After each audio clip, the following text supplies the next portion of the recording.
Hi everyone, today I am going to talk about meal preps for weight loss and how to calculate your food calorie and the principles to follow when you do your meal preps. Okay, meal preps can be very simple if you prepare your food beforehand, and the benefits of home cooked meals during the weight loss period is that you can accurately measure everything and you know what you add into your food as compared to eating outside.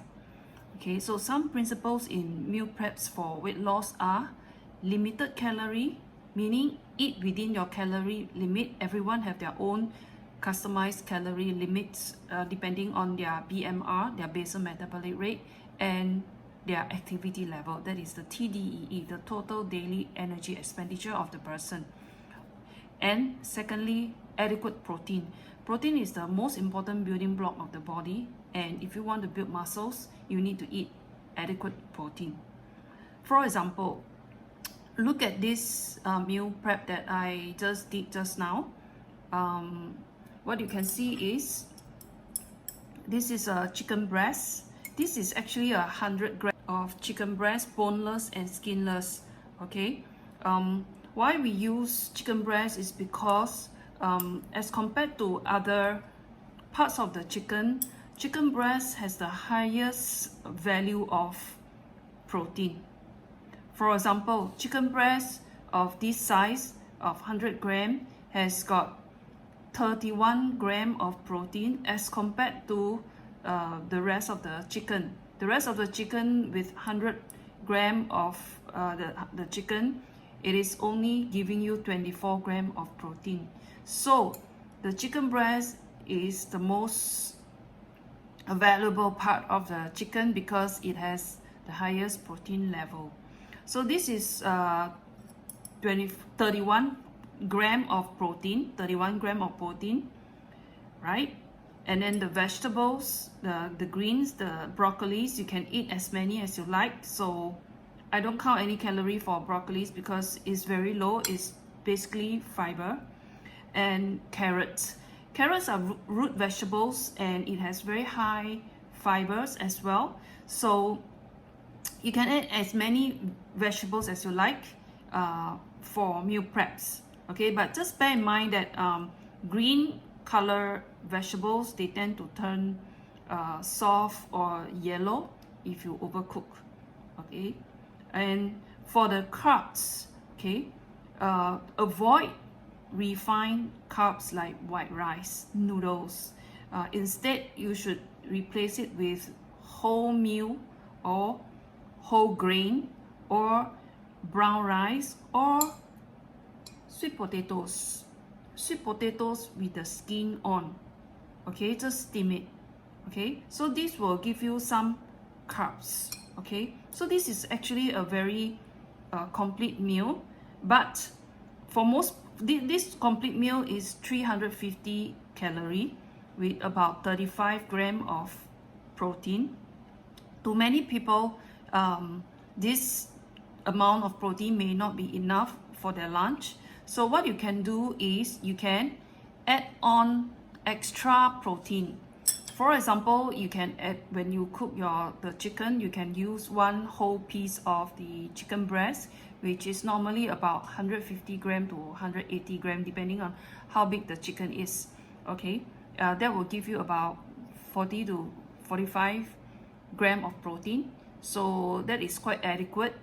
If not, if you don't like to eat too much of chicken or you don't like to eat too much of animal meat, you can add with a egg. So this egg will give you about 6 gram of protein. So if you add on this egg, this dish will become about 41 gram of protein. 41 gram of protein. Yeah, you can add this egg. Okay, so if you don't like to add this egg, you can also steam tau kwa. Okay, this tau kwa will give you actually if you take in the whole packet, is about 24 gram of protein. So this is a very good source of protein, 24 gram. Okay, but if you don't like to cook, Another option is if you're in your office, you can actually just go to any of the supermarket and buy this cold tofu. So this cold tofu can be eaten directly. There's no cooking required, and it will give you the whole piece of 200 gram will give you 14.4 gram of protein. So this is actually a very good source of protein as well. Okay, so for those who has a very high TDEE or who do a lot of exercise and they need more calorie, I would suggest that you can add on with the avocado. This avocado is about 150 gram. It gives you 250 calorie.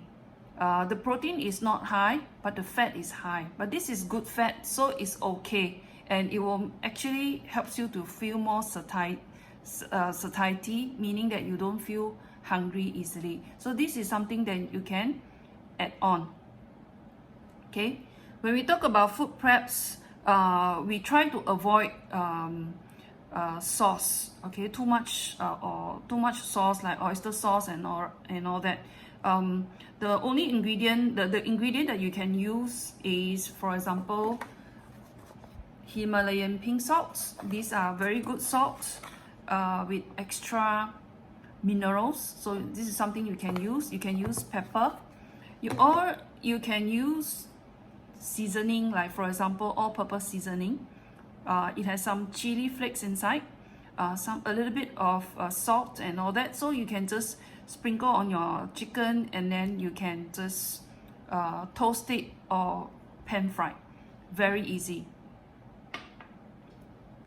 So some people will say chicken breast is very dry, tasteless and all that. So you can actually add on some olive oil, or here I actually prepared sesame oil with soy sauce. Just 5 gram of sesame oil and 5 gram of soy sauce. Okay, so before you eat, you can actually drizzle.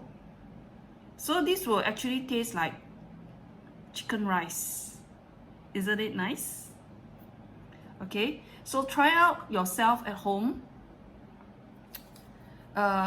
You can prepare this very easily using a one-pot method that I'm going to show you in a later video.